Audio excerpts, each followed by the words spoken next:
iOS 앱을 개발하기 위해서는 애플의 개발자 등록을 먼저 하셔야 되고 두 가지 유형입니다. 일반 개인으로 개발자 등록을 할 때는 무료고 기업으로 가입을 하실 때에는 연 12만 원입니다. 물론 방식에 따라서 조금 다르고 차이가 있을 수 있는데 당연히 애플 계정이 있는 상태에서 가입해서 개발자로 전환하고 변경을 하시면 됩니다. 제일 먼저 해볼 부분은 엑스코드입니다. 그러니까 지금 이 강의에서는 애플의 아이디가 있고 그리고 개발자로 개인이든 기업이든 등록을 해놓고 나서 엑스코드를 설치한 후에 실행하면서 저랑 이제 학습을 하시면 되는데 보면서 아실 수 있겠지만 스위프트, 엑스코드 이거를 가지고 애플리케이션 자체를 개발하는 것입니다. 보시면 엑스코드를 실행했을 때 이렇게 나옵니다. 물론 우측에 있는 이 부분은 직접 개발했던 애플리케이션의 바로가기입니다. 아마 여러분들은 이게 없다는 가정하에서 이곳에 크리에이트에서 신규 애플리케이션을 개발하겠다라고 클릭을 하시면 내용이 만들어집니다. 이 상태에서 싱글 앱이라던가 아니면 일반적인 앱을 개발하는 이 두 가지 중에서 하나로 내용이 들어가면 되겠죠. 강의를 들으시는 분들 중에서 엑스코드가 버전업이 너무 많이 되어 문구가 변경될 수도 있습니다. 상황에 따라서 다르지만 아이콘은 변함이 없습니다. 우리가 개발하는 것은 아이폰, 아이패드에서 동일하게 반영되는 그런 디바이스에 대해서 테스트를 직접 해볼 거고 iOS를 선택하셔야 합니다. 그렇다면 지금 이 화면은 어디서 만들 수 있느냐? 캔슬을 하면 꺼집니다. 꺼지지만 엑스코드는 살아있죠. 파일에서 뉴에서 프로젝트로 들어갑니다. 그러면 아까 우리가 봤었던 부분을 직접 확인할 수가 있죠. 이 중에서 직접 선택할 부분은 싱글입니다. 물론 얘를 선택해서 앱을 개발하는 겁니다. 원래는. 그런데 처음에 시뮬레이터를 보여드리고 기본적으로 간단하게 메인과 한 페이지 정도를 먼저 해볼 거기 때문에 싱글로 선택해서 넥스트. 예를 들어서 싱글이 아닌 경우를 선택해도 개발자에 대한 정보와 랭귀지, 어떤 언어를 쓸 거냐. 여러분 아시다시피 스위프트로 지금 다 개발을 하고 있는 상태고 버전이 계속 이게 변경되면서 바뀌는데 디바이스를 아이패드나 애플, 아이폰에도 동일하게 만들어 줄 것이냐. 이것을 선택하는 부분이 물론 있었습니다. 이 중에서 지금은 현재 기본적으로 세팅하는 것만 할 것이기 때문에 여기 선택을 전부 해제합니다. 그리고 강의를 들으시는 분들 중에서 이 부분, 이게 무엇이냐면 관리자로 로그인이 돼 있는 경우여야만 된다는 것입니다. 애플 아이디가 있으면 돼요. 여기 나오는 것은 무엇이냐면 앱을 설치했을 때 사용자가 설치된 아이폰이 있을 것 아니에요. 그 밑에 네임을 얘기하는 것입니다. RGO라고 해서 입력을 해줄 거고 개발자의 이름, 그리고 이 부분은 도메인을 거꾸로 넣습니다. 그리고 왜 그렇게 되는지는 강의를 보면서 차차 아실 수가 있습니다. 지금 이 iOS 앱 개발 강의는 단순히 이런 툴들을 강의하는 것으로 끝나는 것이 아니라 코딩할 때 문법 구조를 일일이 다 설명해 드릴 것입니다. 예를 들어서 사용자 함수나 내장 함수, 그런 부분, 연결하는 그런 사양들, 뷰, 메소드들을 다 일일이 설명해 드릴 거예요. 그래서 넥스트 다음으로 넘어가면 어디에 저장을 할 것이냐를 물어봅니다. 이런 프로젝트 파일, 템플릿, 라이브러리 가져다 쓴 것들, 이런 모든 부분들을 어디에 저장할 것이냐는 것이죠.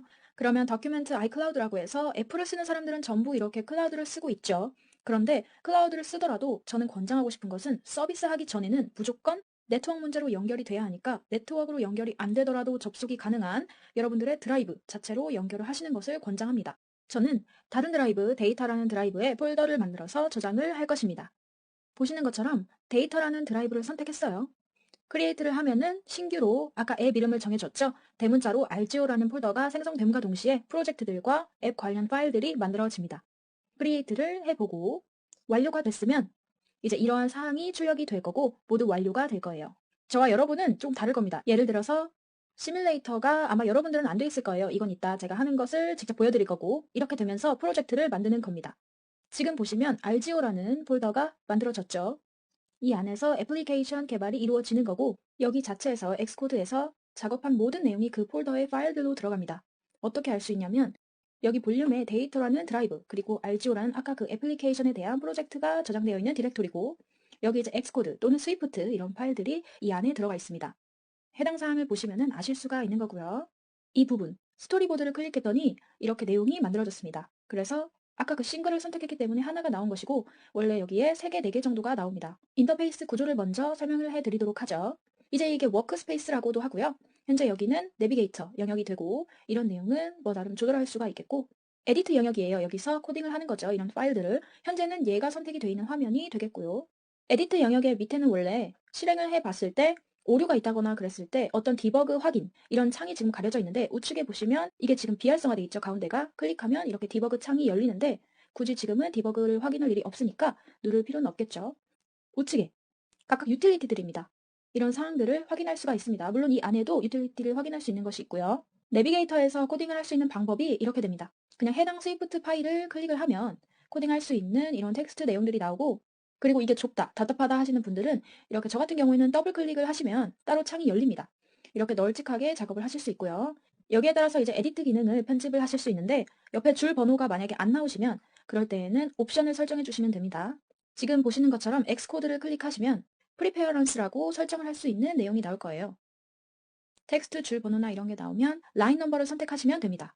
그리고 이제 컬럼 수를 몇 개까지 묶어줄 건지 이런 부분은 취향에 따라서 하시면 되겠고, 문서는 EUCKR이 아닌 UTF-8로 하셔야 합니다. 그래서 일단 이렇게 하면 줄 번호가 나오는 거고요.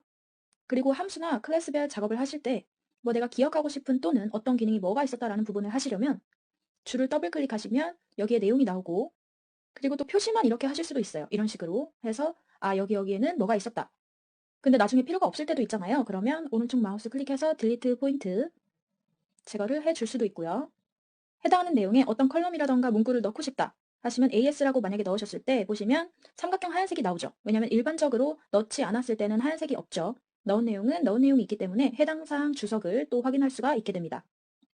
딜리트로 해서 전부 지워주도록 하겠습니다. 가장 먼저 뭘 보셔야 하냐면 인덱스 메인 스토리보드를 보셔야 합니다. 클릭을 하면 시간이 좀 지남과 동시에 이렇게 내용이 나오고, 저는 싱글이기 때문에 뷰에 대한 내용이 하나밖에 나오지 않아요. 여기에다가 내용을 추가를 하는 겁니다. 바로 이것입니다. 선택해서 뭐 여러 개 확장을 할 수도 있고 그런 부분인데 지금은 딱 싱글 하나만 할 것입니다. 이렇게. 그럼 이제 전문 용어로 우리는 어떻게 알고 있으면 되냐면 더큐멘트의 아웃라인 정도. 여기에서 모든 게 해결이 된다. 이렇게 알고 계시면 되겠고, 예를 들어서 우측에 여기 있는 내용을 드래그해서 막 작업을 하시게 되면 여기 밑에 하나하나씩 이렇게 생겨납니다. 그럼 작업하는 이곳은 무엇이냐? 스토리보드가 표시가 되는 곳이죠, 한마디로. 그리고 지금은 이제 가려져 있는데 더큐멘트의 아웃라인 자체를 또 확인을 해보셔야 될 거 아니에요? 바로 이 부분을 클릭하시면 이렇게 내용이 나와요. 어떤 내용을 할지 이것도 차차 저랑 이제 공부하시면서 확인을 하실 수 있습니다. 일단 지금은 내려놓도록 하죠. 아까 유틸리티 영역이라고 전체를 묶어서 설명을 했습니다. 그런데 구체적으로는 이 아래에 이 부분 같은 경우에는 스토리보드로 드래그를 해서 해당 사항을 사용할 수 있게 되는 부분이고, 이 스토리보드에서 가져온 내용 클릭을 하면 여기에 내용이 바뀝니다. 그래서 설정을 확인하고 뭐 내용을 변경하고 그런 사항들이 이 부분이 되겠고, 위에도 툴바라는 게 있죠. 이런 사항들은 하나씩 눌러보시면 되는데 기본적으로 이렇게 되어 있었을 겁니다. 그래서 편집할 때는 요것만 보시면 되겠죠. 자동으로 바뀌거나 그렇지 않을 경우도 있거나 합니다. 그래서 지금 이 부분, 이 툴바 인스펙터라고 해가지고 각각 내용을 변경할 수 있거나 그렇게 합니다. 물론 지금 앱을 아무것도 드래그 안 해서 지금 빈 화면이죠. 하지만 개발을 하더라도 제대로 해야 하니까 시뮬레이터에서 테스트하는 방법을 알려드리도록 하겠습니다. 올바르게 나오는지 확인은 여기에서 런을 해서 확인할 방법이 있고, 그 이후에 서비스하기 전에 직접 시뮬레이션을 해보는 거죠. 나의 아이폰을 연결해서 할 수도 있고, 이 자체 엑스코드에서 시뮬레이션을 확인할 수 있는데, 알고 계실 건 엑스코드에서 확인을 하더라도 시뮬레이터는 엑스코드가 아닌 다른 앱입니다. 단지 엑스코드에 연동이 돼서 보여질 뿐입니다. 그러면 일단 엑스코드에서 이 프로젝트를 빌드할 수 있는 그 앱은 어디에 있느냐? 프로덕트라는 메뉴에 스킴이라는 게 있어요. 스킴이라는 앱인데 지금 이제 엑스코드가 계속 변화되면서 바뀔 수도 있습니다. 지금도 바뀌었을 거예요, 아마. 클릭하면 이렇게 내용이 나와 있죠. 그 밑에 이 부분이 해당이 되는 겁니다. 그래서 저는 아이폰 X를 선택을 하겠습니다. 그러면 여기에 아이폰 X라고 내용이 나와 있죠. 쭉 보면 아실 수 있고요. 그런데 여러분은 시간이 좀 많이 걸릴 거예요. 그리고 실행할 때는 플레이를 눌러야 하고, 현재는 시뮬레이션 중에서 이런 내용들, 아이패드부터 해서 쭉 최신 버전, 뭐 더 많이 나오겠죠, 앞으로. 그런데 여기서 No device. 이것은 나의 매개에 아이폰이 연결되어 있지 않을 때, 이럴 때 이렇게 나옵니다. 연결이 되면 아마 이렇게 창이 뜰 건데, 지금 이게 중요한 것이 아니라 엑스코드에서 필요해서 지금 연결을 했죠? 확인을 좀 해본다면 맨 위에 아이폰이라고 뜰 겁니다. 이렇게 해서 연동을 해서 쓰는 건데 현재는 아이폰을 연결을 해도 접속되지 않아요. 왜냐하면 알지오라는 앱이 연결된 아이폰에는 없기 때문이죠. 현재 뜰 수 있는 것은 이 아이폰 X가 뜰 수 있습니다. 그런데 왜 안 뜰까요? 실행을 해야죠. 실행을 하려면 어떤 걸 눌러야 하냐면 플레이 하면 지금 보시는 이 내용이 부팅을 하고 있는 겁니다. 시간이 좀 지나면 이렇게 내용이 만들어져요. 아마 여러분들은 이렇게 안 나올 거고요. 완전히 검정색으로 해서 되게 크게 실제 버튼들까지 있는 상태로 만들어질 것입니다. 이건 제가 설정을 한 부분이고 그 부분은 잠시 후에 알려드리도록 하겠습니다. 실제 핸드폰을 가지고 테스트를 한다라고 생각하시면 돼요. 단순히 이런 뷰만 보이는 게 아니기 때문이죠. 예를 들어서 지금은 실행이 되고 있는 상태고 엑스코드 자체로 넘어와서 얘를 중단을 합니다. 그러면 중단 버튼이 비활성화가 되고 아까 그 앱은 메인으로 돌아갔죠.